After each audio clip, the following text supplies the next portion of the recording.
Hello there everyone, welcome back to our channel again. In today's quick video, you are going to see how to unlink Steam Pump Social Club. So to do that, head over to...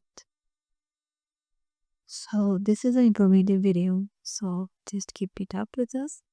So here to just unlink your Steam from a social club account, you have to keep the following information that I'm going to tell you.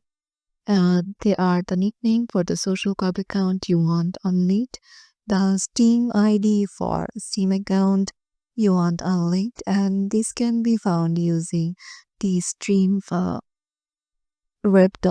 steamid.com, steamidfinder.com, steamparser.com, and steamid.co. So a screenshot showing that your profile logged into Steam with your Steam name clearly visible on the screen. So these are the ways you can just use for your Steam account to get unlinked.